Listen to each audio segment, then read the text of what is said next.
sports, politics, life. 360 Document Solutions presents Kevin Keatsman Has Issues online at 360documentsolutions.com. So everybody's all fired up over the new budget and the debt ceiling deal and the passing through the House of Representatives. And, of course, our congressmen and women on the far right are complaining about Kevin McCarthy as Speaker of the House. We knew a lot of this would be coming. We saw the battle for him to be confirmed as Speaker, and now they say they're going to start perhaps as early as next week trying to get Kevin McCarthy out as the Speaker of the House for agreeing to this deal with Joe Biden, which clearly Democrats seem to be a lot happier with than Republicans. There is no doubt about that. As you know, the GOP only controls one of the three branches here, and that is the House of Representatives. They really don't control anything in the Senate with a vote. They'll try to get some amendments or some things passed through the Senate and alter this deal in some way. Joe Biden is not a popular president, so the real leverage here was deadlines, it was things down the road. What would the American public think if we didn't get a deal done, if we defaulted, if one of these so-called disastrous things happened and we had to shut the government down and close offices? Who would the American people blame? And to me, that's an easy answer. They were going to blame Joe Biden. I just don't think there's any question they were going to blame Joe Biden on this thing. So I think there is a giant missed opportunity of leverage here. And this could have been a much better deal. I don't disagree with any of that. And I'm disappointed in what Kevin McCarthy has agreed to. And if I were in Mark Alford's spot, for example, or congressman from across the state line in Missouri, he's voted no. Mark Alford gave a great quote as to why he voted no on this debt ceiling deal. He said, if Washington likes it, I'm always voting no. He says, I got to vote for things that work in Missouri. And he's exactly right. I think that's a pretty good way to go into almost anything. If Washington likes something, the answer is no. It's not good for America. There's no reason to believe that anything so many people in Washington agree on is good for America. It makes no sense. What you know is it's good for them, that it's expedient for them to either get reelected or it funnels money into their district. It has something porky attached to it that they can go back home and say, I got you this. Look at this shiny little thing. Stare at this shiny little piece of jewelry. That's what it's all about. And Mark Alford has nailed it here. Washington likes it. I'm going to vote no. And he's voted no. And I would have voted no too. I would have. And I don't like this deal. But I got to tell you, this is not the hill I'm dying on. To me, this is bad, but my expectations are so low. When you have a slim margin in the House, you have no margin in the Senate, and the president is a Democrat, I just have low expectations. And I do see a win here. The win here is last November, we got the House of Representatives back, and it is a slim margin. There just isn't much leverage to be had there with the slim margin, and only one of the three needed to pass something. And I'm sorry, this is so much better than if we hadn't won the House. Sometimes we have to look back at November and say, okay, we won the House. What would this look like if the Democrats were in control still of all three? How bad would this be? What damage to the economy? What kind of insane spending would we be talking about? There is some good here. There is some good. There's nothing great here. There is nothing great. And there's nothing as good as what you wanted. And it does appear that McCarthy had a lot more leverage than he either knew or that we benefited from. And I'm not happy with him. I'm not happy with him. But I tell you, and this will disappoint you, my bar is really low. My expectation is really low. I always saw the last election as a chance to slow the Democrats down. That's it. Not stop them. Okay? You got to win the power is in the White House. Let's be honest. We've gotten to where executive orders and whatever wants to be done by a president, presidents are now just going out and doing and say, take me to court, drag it out for years, see if you can stop me. And if a court rules something, they'll stop whatever the executive order is.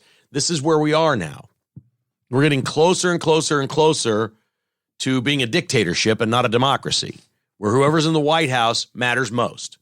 There's never been a more important time for a president in this country. You're just getting more and more done, and we have the apparatus is just so gargantuan that it takes forever to stop a president from working something through. I mean, look, Biden's been in office now for what, almost 3/4 of his term or 2/3 of his term. he's been in office. And we're breaking every immigration law there is. And judges everywhere in Texas, Louisiana, throughout the South, in some cases, there was, I think, even one in upstate New York. There are judges everywhere ruling that what we're doing is against the law. But it doesn't stop anything. The courts will say, yes, the Biden policy is, we see what immigration law is, and we're not upholding it. But until you apparently get something to the Supreme Court or pass a new law or get a different president in, there doesn't seem to be any way to stop anything. And this is the frustration of the American people. The American people know that we have laws around this stuff. They see things where we don't have a law, and it is mind-boggling to the American people, those that are in the know and watch. There's a lot of silly, non-serious people out there that you can ask things about and they have no clue. But if you ask them the question, should our government spend more money than it has, I think we'd be looking at 80% of respondents saying, no, that's a bad idea.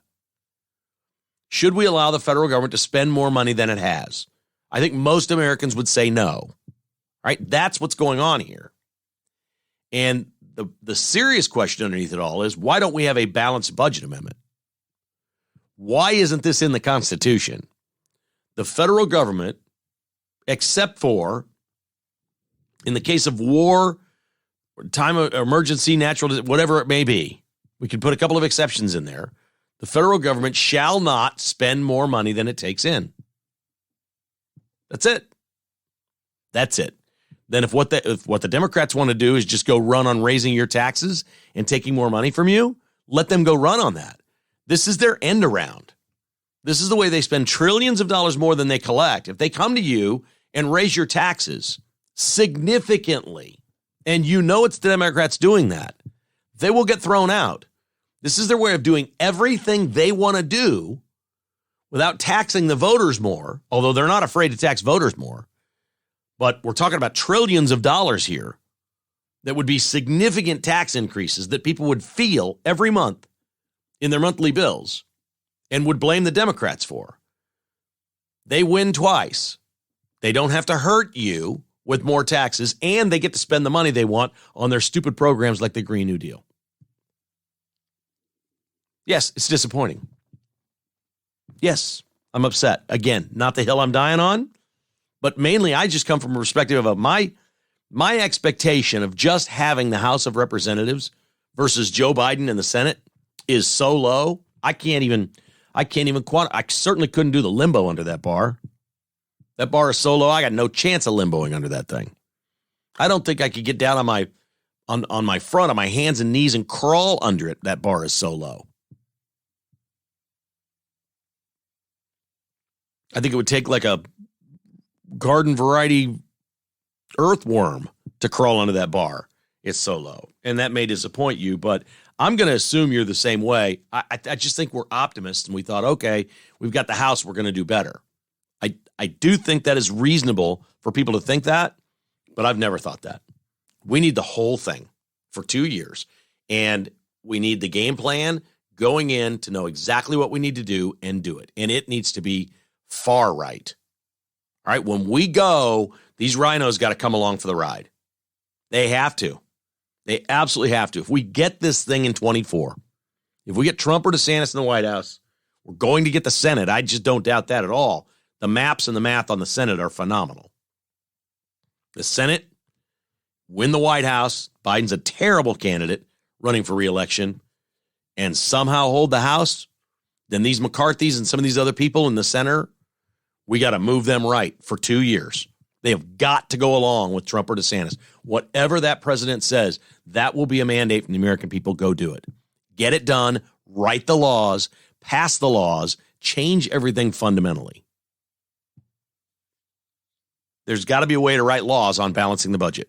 If we can't get a constitutional amendment because Democrats won't go along and the threshold for something like that is a much higher vote, we've got to find ways to pass laws that are meaningful, that are rock solid, and it takes care of this country fiscally.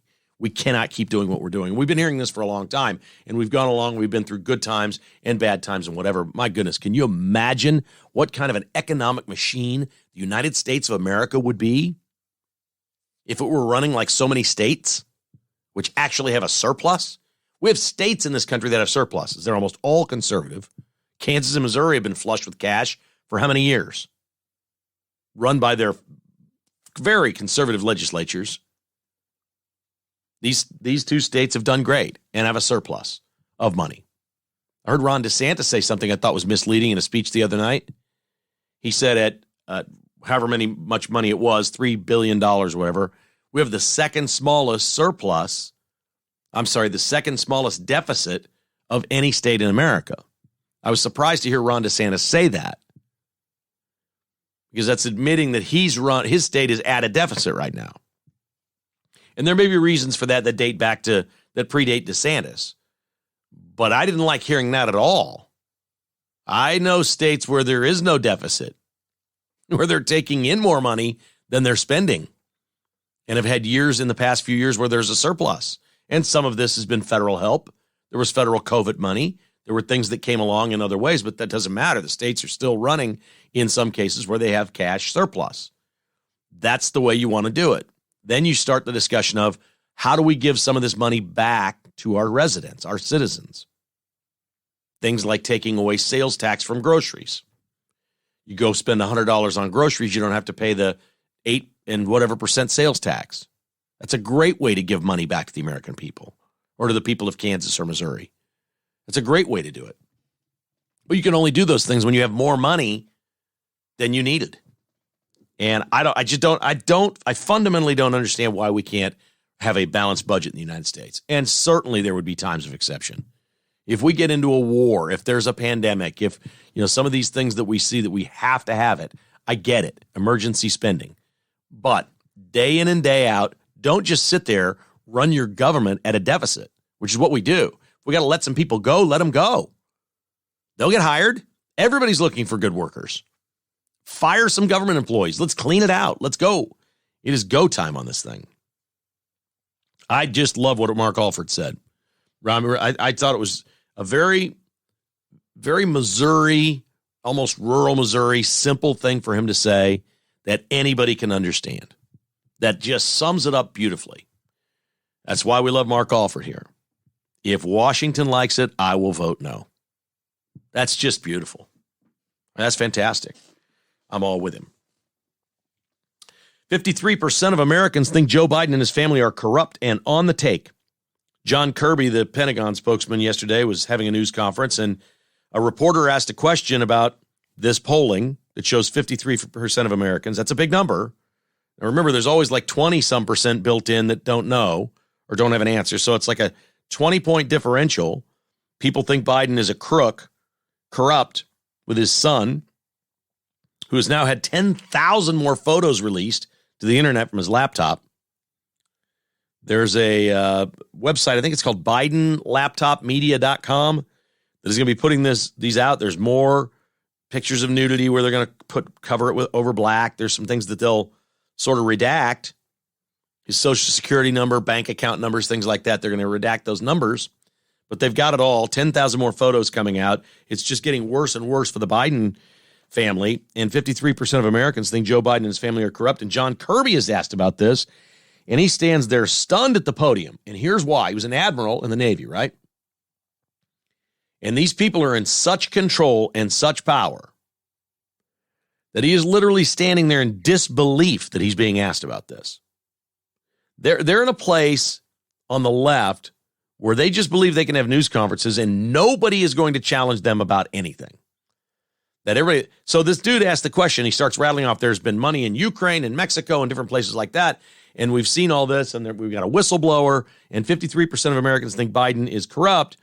Do you think he's corrupt? Or what do you think of the American people believe he's corrupt? Do you agree with them? Was basically the way he framed the question. And John Kirby has no way out on this thing. And he's hanging his head and he pauses. You've probably seen it. And Kirby says, well, the president has spoken to this. Basically says there's nothing to it. The president has spoken to this and gives no answer. While the question is being asked, one reporter can be heard going, Jesus, that's a liberal reporter. Other reporters can be heard laughing at the question. John Kirby didn't laugh at it. And there is one giant given, a fact. This is non-negotiable. It's an absolute. That's the word I'm looking for. There is one absolute about finding the truth when you're asking somebody. It doesn't matter what you're asking about. You'd be asking about parking tickets in municipal court. You can be talking to a coach about a player on his team in trouble. You can be talking to a spokesperson at the Pentagon for the President of the United States. It doesn't matter. They're all the same. When you ask somebody something and they pause and they try to discredit you by just the look on their face and then don't answer the question, you found the truth. You found it. It is an absolute. It feels weird. Many times I've asked these questions. I used to go round and round with Gunther Cunningham about 2-point conversions. He simply did not understand them. He was like the last guy that wanted a chart. Like, how come you're not using a chart? You don't seem to, I was asking these questions, and he would hang his head, and he'd be confused, and he'd just be like, I just want to talk about defensive players hitting the quarterback. That's all he wanted to talk about. He wasn't worried about the 2-point conversion or the nuances of the game. And the point I had made through the years was, here's a non-serious coach that's getting out-coached in games by other coaches that just disregards the question. It created a stir in-house. They eventually got him a chart, which he didn't read properly or didn't have somebody properly read for him. But when you've hit it. When you strike gold with a question. That happened. That happened on Wednesday. John Kirby was speechless at the podium. About 53% of Americans thinking Joe Biden and his family are corrupt because John Kirby knows they're corrupt. And they may just, look, their idea of corruption and ours are two different things. The Biden family believes this is their right. They don't see it as corruption. He looks at it like, I've been a senator all these years. I've been in D.C. I've done all these things, and I don't really get paid for that. The money isn't that good being a senator. So he's made money from lobbyists, investments, and yes, things that we would call corruption. You can't peddle this stuff for favor within the government. That's the problem. The Bidens all day long, I guess, could do deals in Ukraine and China and strike deals and make money as long as it's not changing what their policy is or things that they're directing inside our government. That's treason. It's against the law. That is the true definition of corruption and fraud. And there's no question the Bidens have done this. There's just no question. But I'm telling you, you get around these people in power, and they have it, and it fuels them every single day, and they don't believe that law applies to them. And I'm promising you, the Biden family believes that Joe has served for so long for this country, and in their mind has done so many great things for America that he deserves every nickel. Whether it's selling out your soul or selling out your country or not, they don't see it as breaking the law in their case. They think they're above that. They believe that they have done something so great for America that they're above that. KKHI is brought to you by 360 Document Solutions, your copier and printer source in Kansas, Missouri, and Oklahoma. Look, this is really simple. Let me tell you something, a short little story about 360 Document Solutions. Many of you have computers, printers, copiers, voice over IP, maybe 10 phones in your office or things like that. You have these things in your office, and you're dealing with a big name company, somebody whose company name is on the computer. I don't want to call any of them out, but you know who they are. And it's nice. They have a sales rep in the area where you live, and they'll come to you, and they'll sell you this equipment, but then they sell it to you, and they're gone. There is no customer service. If you try to call when something breaks or you need help, you're on the phone in India or Guatemala, and you can't understand what the hell is going on the phone. There's nobody to talk to. I'm telling you, half these people, and if this is what you're doing, you've been unhappy. There's service agreements. There is no service agreement. You're expected to, what? Change the paper in your copier at work. Okay, I get it. Maybe put some toner in there. Okay, sure. What about drums and rollers? Do you know how to do that? No, these big companies leave you in the lurch. National brand companies are not the way to go. Mark and his team at 360 Document Solutions have their own service team. They take care of everything from start to finish, and they will save you money. I cannot emphasize this enough. Stop doing business with these mega corporations that put you on the phone with a customer service person in India. Just stop. You're going to have somebody right here in Kansas, Missouri, or Oklahoma, and they will come right to you. These are perfect for churches, schools, all kinds of different business, car dealers, manufacturing, hotels, funeral homes, construction companies, apartment complexes. Anybody that has copiers or printers, 360 Document Solutions is a must. There's really no competition. There's nobody else locally that will do this. There are not a lot of companies that will do what 360 Document Solutions will do. Mark demands customer satisfaction by demanding his staff take care of you. Call for that free analysis. If you've had service problems, headaches, or you think you're overpaying with these machines in your office, just give 360 a chance to come in and meet with you and discuss your situation, take a look at what they can maybe save you, and know that they're there for you when your stuff breaks down. 360documentsolutions.com or call Mark 913-745-5344. That's 913-745-5344. And I'm not trying to bash the national brands, but folks, there is no service attached to those companies. If that's the way you're leasing your machines in your office, there's just no service there. They've got sales reps everywhere. But then when something happens, you're stuck. Yeah, call this 800 number. And you're on the phone and you can't figure out what the heck is going on, and you've got no solution. Don't do that. 360 Document will solve that. How'd you like to win a brand new television from B-Stock? B-Stock is giving away a 4K 70-inch Samsung for the 4th of July. That's right, the 4th of July 4K giveaway at bstock.net. Here's how it works. If you go to bstock.net, there's not going to be a lot of entries here, folks. There aren't. We're not doing this online. It's not a gazillion of you. You got to go to the warehouse. You got to go to the store in Olathe. If you visit B-Stock in the month of June, everybody gets one free entry. Your first entry is free. Then you get more entries if you buy something. For every $250 spent, you get another entry into the drawing. They're giving away a 4K TU7000 Samsung 70-inch TV. That is awesome. If you want to sign up absolutely free, no purchase necessary, visit bstock.net at 14680 South Flaming Road. Also, for Father's Day, nobody undercuts B-Stock when it comes to Sonos. This is the gift Dad likes. The Sonos sound system in your home is insane. Right now, 20% off between now and Father's Day. They're already priced that's lower than everybody else. 20% off Sonos at bstock.net. And Roberts Robinson Chevrolet Buick GMC is the home of the lifetime warranty, and they've got some 0% financing available. Right now, they've got great deals and lots of inventory on Chevy Silverados and GMC Sierras. You can get 0.9% financing on GMC Sierra, 1.9% financing on Chevy Silverado. Yeah, there's even $500 cash back for military service and all kinds of other great incentives right now at Roberts Robinson Chevrolet Buick GMC.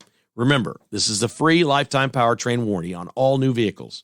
It's only available at a handful of dealerships anywhere, but Roberts Robinson has it.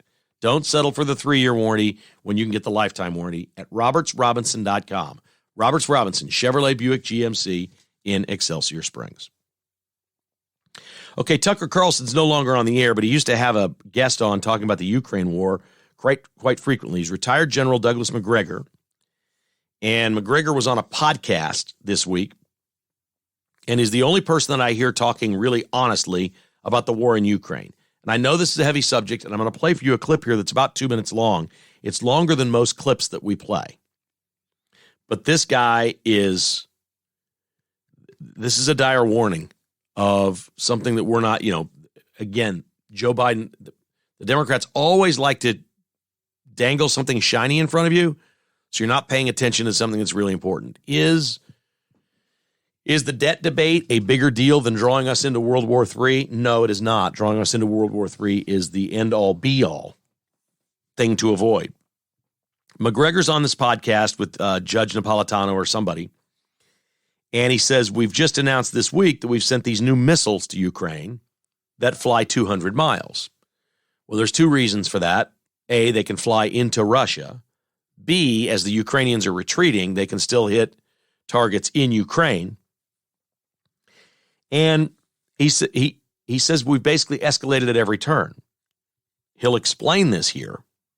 But the crux of all this is that Vladimir Putin now is so mad at the United States that he will not negotiate. He's asked apparently several times, hey, let's negotiate this thing out. Give us the first 100 miles of Ukraine. I'll get the Donbass region back and some of these other things, and I'll be happy with that. But that was never good enough for Joe Biden. Never good enough. And now Putin has dug in, according to this general, that he won't stop now. He wants the entire country of Ukraine. They're going to push all the way to the Polish border and do that. At the same time, before I play this clip, we have a report from an outfit called Millennium News in Mexico that shows video of Gulf cartel members in Matamoros with Javelin missiles. We sent thousands of missiles to Ukraine, Javelin missiles. They cost between about $30,000 and $60,000 each. These you can launch from the truck, or they're ground. They don't fly far. They're tank destroyers. They're incredible weapons for a drug cartel because you could just hit somebody's house or whatever. And so they're shorter range. The Javelin missiles, they cost about $30,000 to $60,000 each. They're pretty amazing missiles. And now we sent all these things to Ukraine, and they're showing up with drug cartels in Mexico. This is a war gone wrong. This is a support from the United States gone way wrong. This is a disaster for America. We are in a terrible thing. While we feel bad for the Ukrainian people, we don't believe that Putin should have gone in and challenged their sovereignty and done these things. There's not much we can do about it. It's really a regional conflict. It's really, truly what it is. And now we know through all of the spending, all of the waste, all the things we do, that we can never keep track of it all. And apparently we haven't. We're seeing missiles now with the Gulf cartel in Mexico. General Douglas McGregor is on the podcast warning everyone that at every turn, this thing is it's escalating higher and higher and higher. And he believes our policy is provoking this. I think this is very serious. And I think that it's a response to us.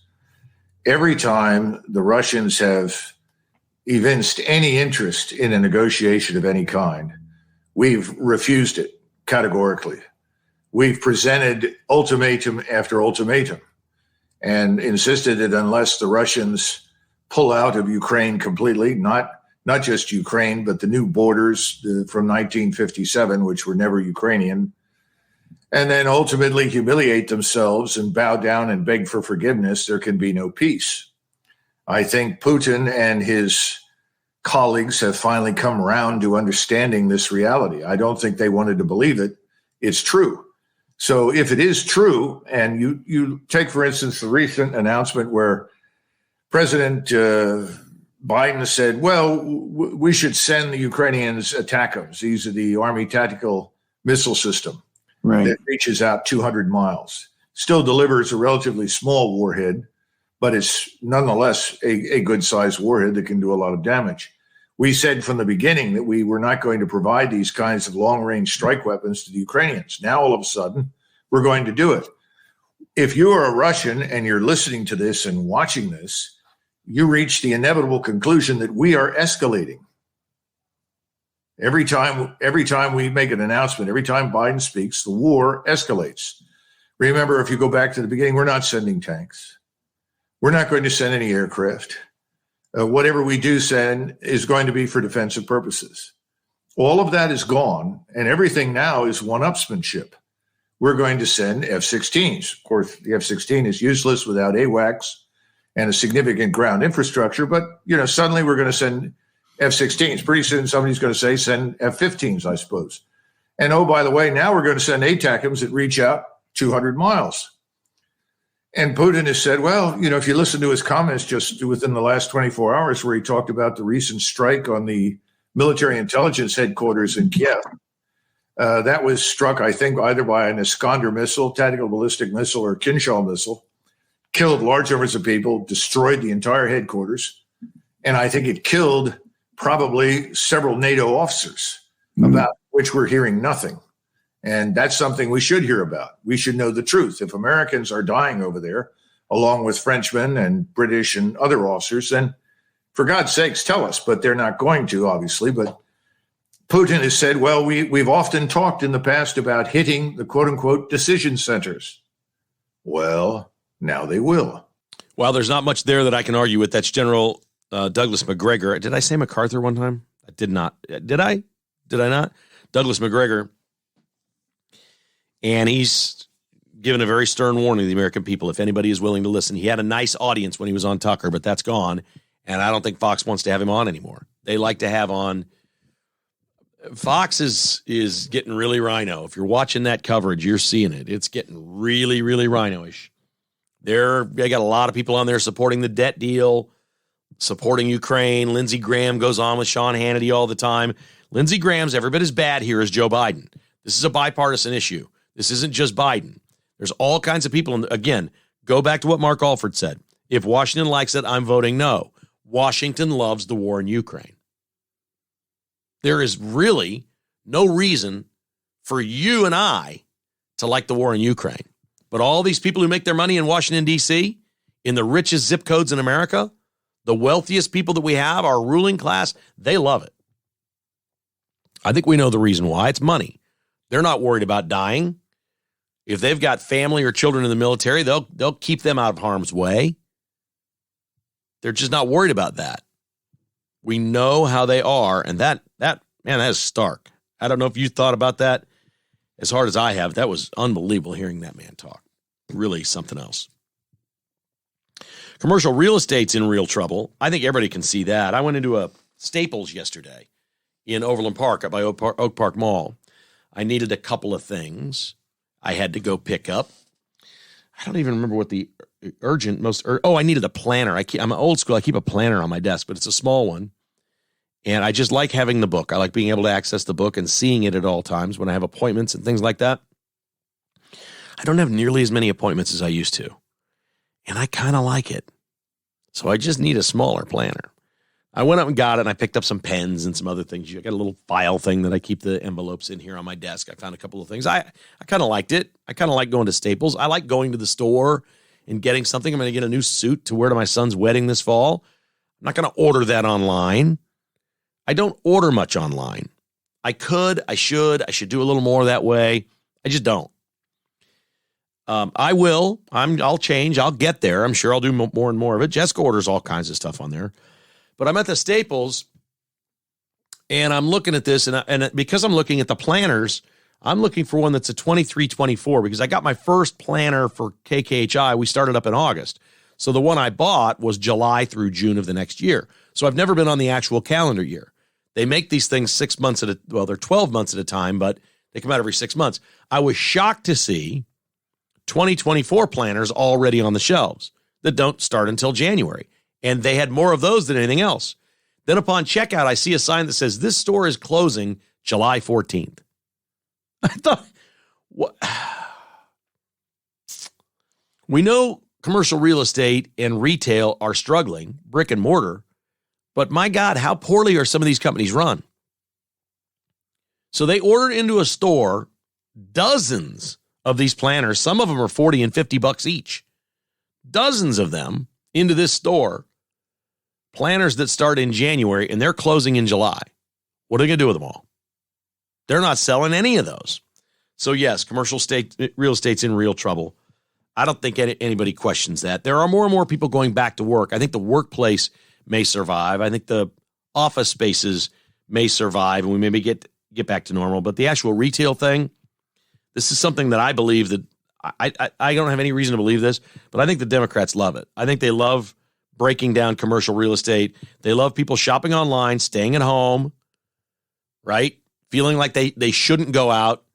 Be scared, stay home, don't interact. We can track you from your computer and the things you buy. This sounds like a very Democrat thing to me.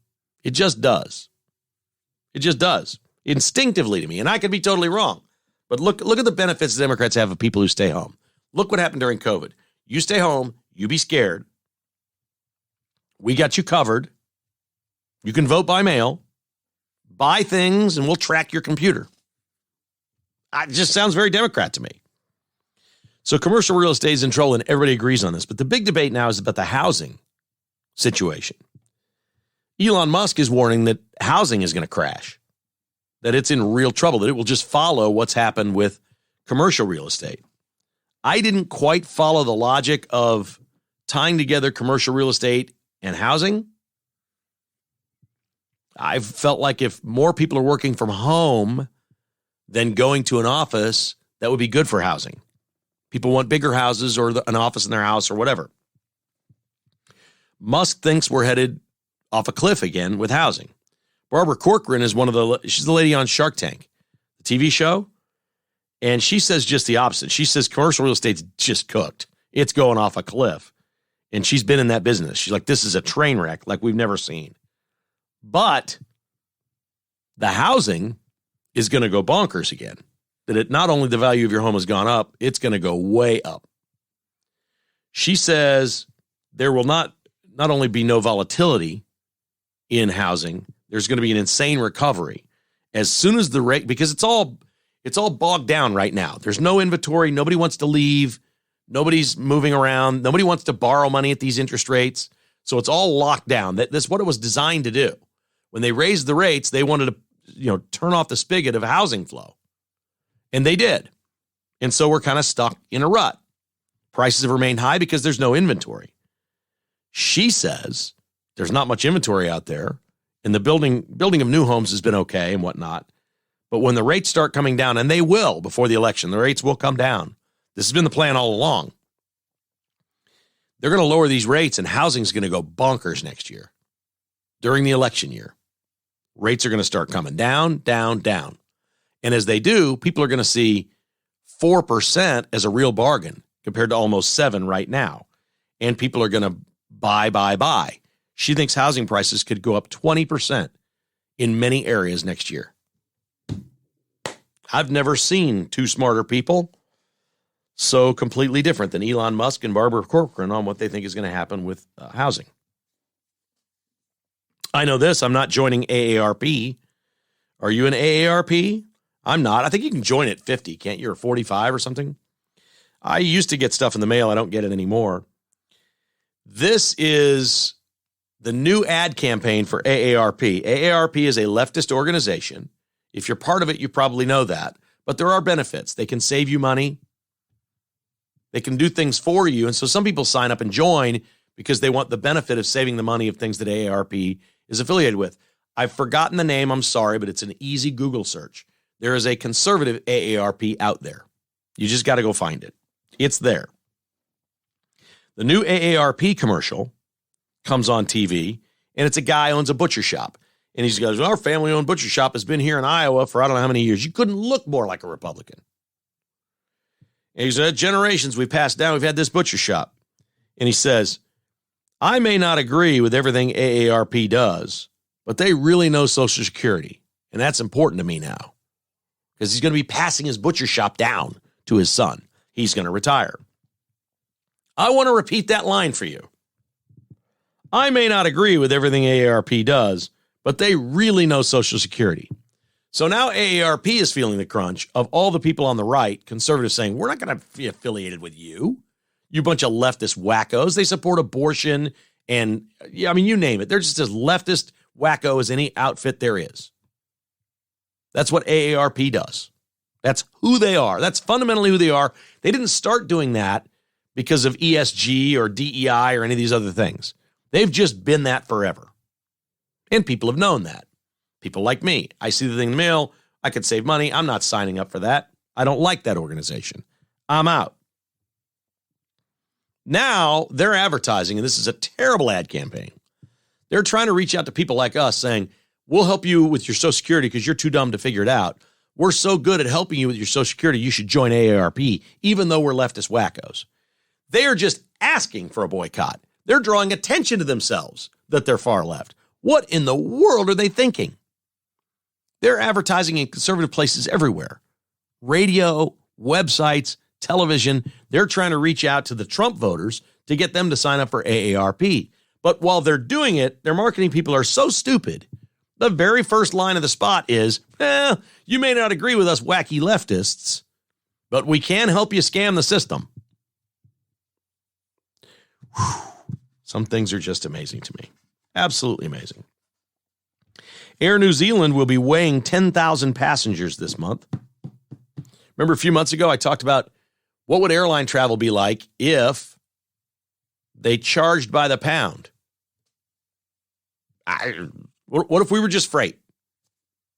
Like, I weigh 50 pounds more than Jessica or whatever. I cost more than her to fly. You pay by the pound. What if we did that? Including your luggage. Oh my gosh, people wouldn't carry much luggage. That'd be easy. Now, people may dress even worse because you could get a pound or two of clothing. Maybe they should do the weight -5 so you can wear a belt and have some shoes on and things like that instead of flip-flops. Your weight -5 pounds. You pay that way.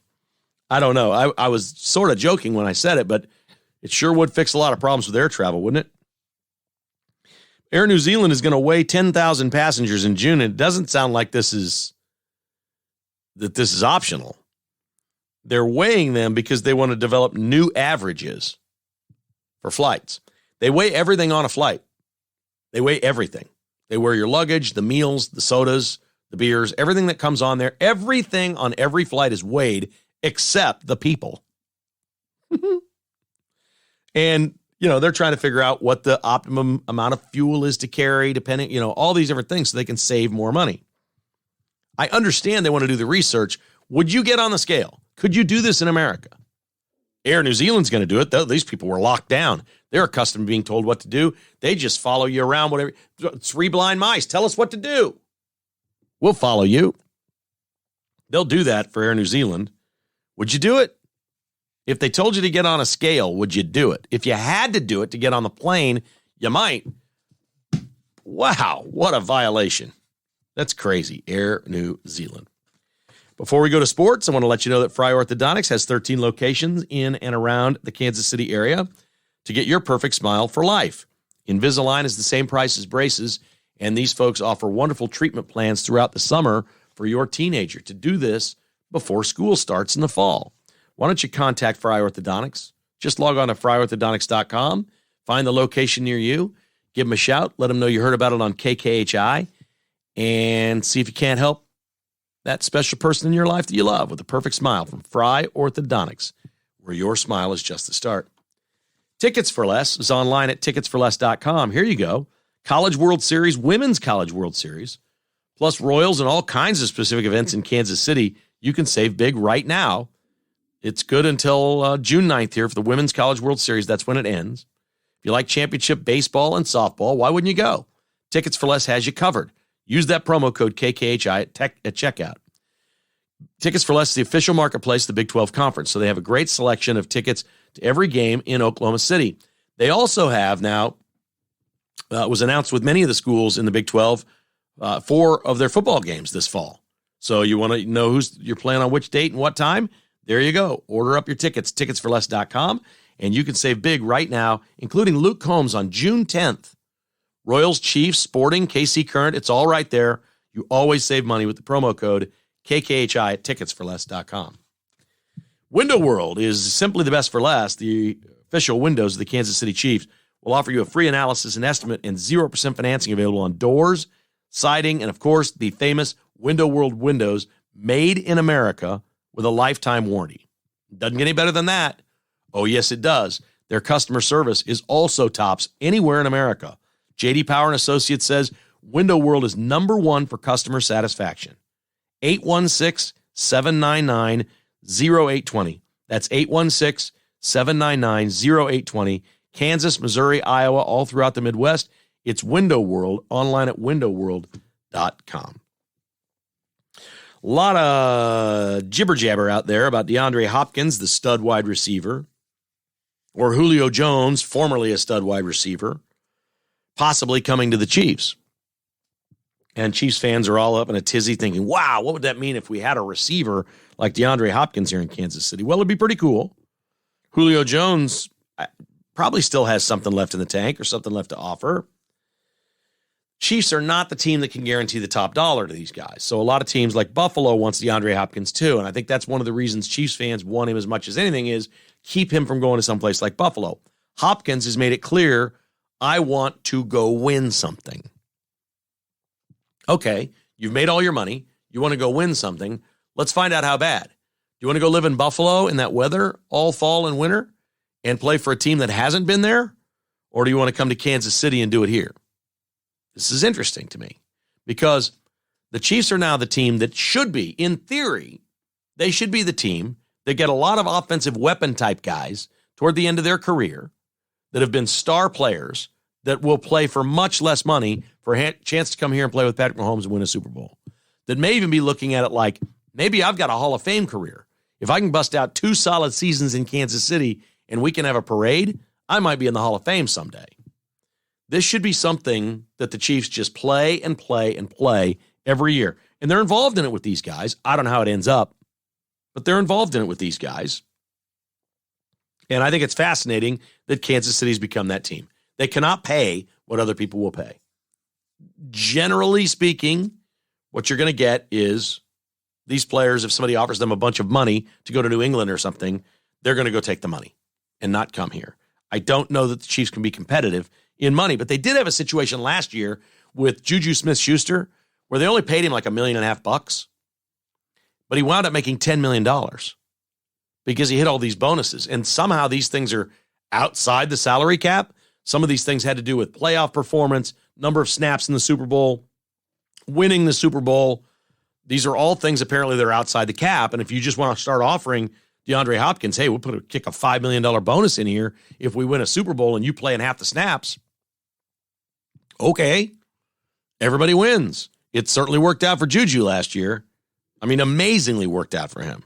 And so that becomes the pitch that DeAndre Hopkins, you're a lot better than Juju Smith-Schuster. And look what he made last year because all these incentives, and he hit them all. Travis Kelce is thinking incentives. He's hired a Hollywood agent. Yeah, he's got a sports agent. Now Travis Kelce has a Hollywood agent. He is signed with CAA out of Hollywood. I don't know what Travis Kelce wants to be afterwards. He may just be a podcast guy. There's so much money in podcasting now. Joe Rogan's making all this money and all these other things. Travis Kelce may just have a podcast and talk about God knows what. It could be anything, but he may also want to act. My guess is we will see Travis Kelce wrestle after football and try to get in an action film. Even if at first, like he's a bad guy or something. You know, action scenes, fighting. I could see Travis Kelce being really good at that. The camera likes him. He's got a great personality. I think the bar is pretty low in a lot of action films for how good of an actor you are. We've seen plenty of supermodel women be in movies and have speaking lines that didn't embarrass themselves. He doesn't have to go out there and be, I don't even know who the best actors are. He doesn't have to go out there and be Kevin Costner, right? He can just be Travis Kelce. Yeah, I could see him in an action film, a Fast and a Furious, or, you know, one of these comic book movies. Travis Kelce is signed with a Hollywood agent. He is already planning on what he's going to do after football. I say good for him. Boy, the Royals lose sometimes even when they win. Edward Olivares on Sunday hit a massive home run at Kauffman Stadium that smashed off the video board on the Hall of Fame out in left field. It hit one particular panel that had one particular fuse and power box in it, broke it right out. It went dark, broke the scoreboard. Smoke was seen coming out of the panel. It was not on fire. It was just smoking as he hit the power box directly with a 460-some foot smash. Royals won the game. It was an otherwise great day. But even when they won, they lost a scoreboard. Good news, this won't cost the Royals a penny, and it will be fixed by the game Friday night against the Colorado Rockies. Apparently, this new video board was under warranty. Wow, that's a pretty good warranty policy when you're building a video board in a baseball park. Oh, yeah, we'll fix that for free if somebody does something wrong with a home run. That thing's sitting there every day during batting practice, too. I mean, he smoked this thing off that board, and the panel went out, and it was really cool to see the smoke coming out of it. Royals want everybody to know we got this fixed by Friday night. It's going to be good. We just put a new panel in, and the company that put it in for us is taking care of it for us. Somebody flew into KC, I'm sure, to take care of that this week. The San Diego Padres are, well, their games are televised by Bally Sports like the Royals. Bally Sports is in default. They're broke. They're in default. And in San Diego, what they've done is Major League Baseball is now taking over this network. The Royals aren't in the exact same situation as San Diego. So every contract's a little different. The Padres own part of the Bally Sports thing or the TV rights. They were more like partners instead of just selling the time. So Major League Baseball is now taking this over in market with no blackouts. They're going to triple the amount of people that will be able to watch Padres games now in the San Diego area in Southern California. And it's got a lot of people asking, is this going to happen to the Royals? I don't know why Major League Baseball doesn't just use MLB Network and on a typical day there's 15 games and put 15 or 30 teams, 30 different broadcasts in 30 different places around the country and just take it all in-house. I'm not sure I understand why they don't do that, because their partners and the way they're doing this is really bad, and they're losing customers right and left, and people don't watch the Royals anymore. They don't have it. They've cut the cord. They don't watch. The team is bad. All these things. They have got to simplify the television broadcast and make it available through any means. To me, it's just, I don't know why MLB Network doesn't take it over and put a different game on in different markets all across the country and have their own streaming platform and their own app and sell it. If people want to stream it, they can buy it. That's what streaming is. They can buy the Royals. I'm not sure I understand why they're even keeping these partnerships with some of these companies. But Bally has been in default, and obviously that's where the Royals are here. And many, many, many, many of you say you don't get the games anymore. That's a sad thing. NBA Finals begin Thursday night. How about this little flair? Christian Brown, Michael Porter Jr. playing for the Nuggets. I am easily, without question, rooting for the Nuggets in this game, in this series, over the Miami Heat, and I'll be watching. I like watching the Nuggets play. Now, Brown doesn't play as much as Porter, but Nikola Jokic is one of the best players I've ever seen. He's the MVP of the league, and he's just so big and different and 7 foot whatever he is, and yet he dribbles down the floor like a point guard. I mean, he's just amazing. So I'm looking forward to seeing that. Nuggets are a huge favorite in this series. Remember, the Heat were an 8 seed in the East. The Nuggets were the 1 seed in the West. And so I think Denver probably wins this series in 5 games, certainly not more than 6. But they're going to win it. It'll be their first ever. How about that? Been a pretty good run here the last year and a half for Christian Brown and Michael Porter Jr. That's a great story there. Porter Jr. is playing great. He's playing great. He's at some big-time threes in the postseason. Jamal Murray's also a freak for the Nuggets. They're a fun team. If you haven't watched the NBA, there's no politics. They're starting to, run like U.S. Army commercials during the games and give it a go. Don't watch the pregame, those people, not the pre and post.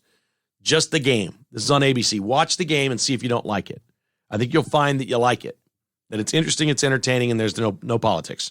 Nothing in your face, and you might as well enjoy some basketball because, well, the Royals stink. Colorado, the Big 12, seems like pretty much a done deal by all reports, and they believe that Arizona State will follow, but Utah is dragging its feet because they're arrogant. There's some sort of arrogance to Utah that they want to go with USC and UCLA to the Big Ten. Good luck with that, Utah. Maybe they just don't want to be in the same conference with BYU. Hard to say. BYU, Houston, Cincinnati, and Central Florida are joining next month.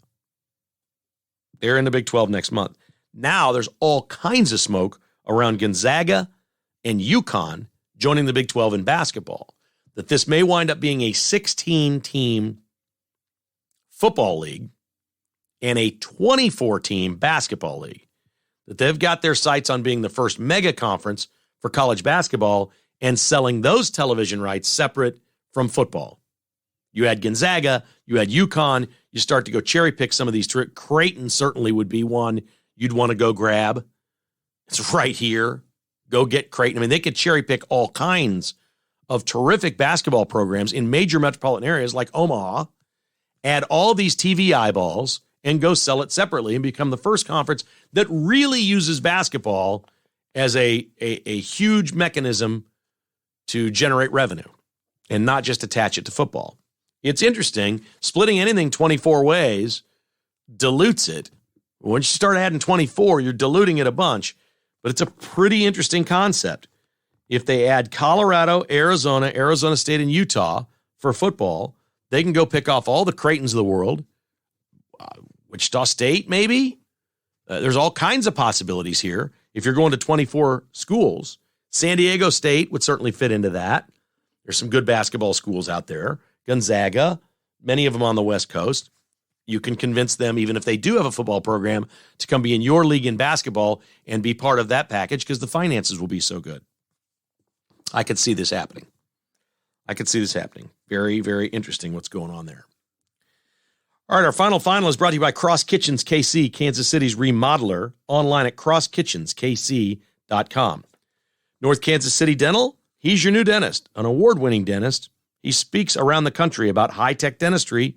He's a select group of dentists with a mastership in the Academy of General Dentistry. Dr. Bill Bush also started Team Smile. What a philanthropic dude he is. 50,000 kids have received free dental treatment through this program that they started. He's got offices in North Kansas City and Westwood, 816-471-2911, online at nkcdental.com. And Amazing Garage Floors, and that is where our final really pops up, because on my Amazing Garage Floor yesterday, AmazingGarageFloors.net. You can call Hutch at 913-901-7139. On my garage floor yesterday, as Jessica was getting ready to, she was leaving. I don't know, she's putting the trash out. I don't know what was going on.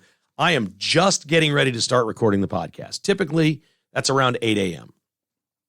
So I'm just getting ready to start recording, and she peeks her head in the door, which doesn't happen very often. And she goes, you got to help me. You got to come see this in the garage. I'm like, uh-oh. I'm immediately thinking there's a snake. She goes, there's a baby snake in the garage, and it's got to go.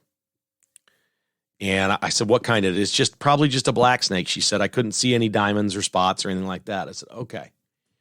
So I go up and I open the garage door because she's kept it closed. I'm not sure why. I think she didn't want to disturb it and have it squirm off and get in a garden tool or something where we couldn't get to it. It was sitting in an open spot toward the back of the garage, toward the front of the garage, I guess, by where the garage door opens, near my car, really close to where we step into the garage. First thing I do is I hit the button and open the door. If that thing wants to get scared and crawl out, let it go. If it goes somewhere else, we'll figure it out. I'll call Advantage or whatever. If he goes crawling up in a box or something, I don't know anything about handling a snake. I'll call Advantage Pest Control. So he doesn't move. Perfect. So I go get the broom, and I'm going to start sweeping him out, and he's probably about 8 or 9 inches long is all, to start sweeping him out. And I do, and it rolls him over. And on the underside, he's kind of brown or light brown. I said, Jessica, what kind of snake is this? She's standing in the house. The door is open. She's just watching from the house. She says, it's a black snake. I said, it's an earthworm. She said, no, it's not. Now, I'm not the kind of guy that just picks an earthworm up and throws him out in the dirt. So I went and got a little rake and picked him up with the rake and tossed him out in the yard. I guess all the rain that we got flushes the worms out of the ground and they don't know where to go. And so they come and squeeze in under the garage door. We had a panic on our Amazing Garage Floor for a snake, which we've still not seen one on our property. We've been here a year and a half and haven't seen one yet, amazingly, because we saw a turtle yesterday, the biggest turtle I've ever seen, the biggest snapping turtle I've ever seen. I looked it up. I think this dude was at least 10 inches, 11 inches long. Massive turtle. You could tell he was old. He's just hanging out in the street. My dog's going crazy after him on a leash. Can't get to him because the snapping turtle bite his head off probably. So we go out and look at this thing, and I go online. I look it up. I think this turtle was like at least 50 years old. This is the oldest, biggest turtle I've ever seen. They can live to be 100 or more, the snapping turtles. We got critters out here is my point. We have turkeys every morning. Almost every morning we have turkeys in the backyard. But we got hawks. We got big hawks. And so we really haven't seen mice and snakes, which is kind of cool. It's a cool thing. So we are still, knock wood, still been snake-free. We simply had an earthworm in the garage. It caused panic, and it also caused Kevin Keatsman Has Issues to be posted about 7 or 8 minutes later yesterday than we would have posted it. I guess that's okay. We love having fun with our final at KKHM.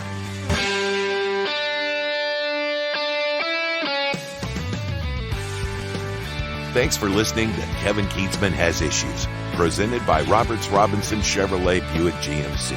Subscribe to get exclusive patrons-only podcasts, receive a weekly newsletter, and attend in-person patrons-only parties. Visit kkhasissues.com and become a patron today. This has been a production of Crooked Tail Media Incorporated.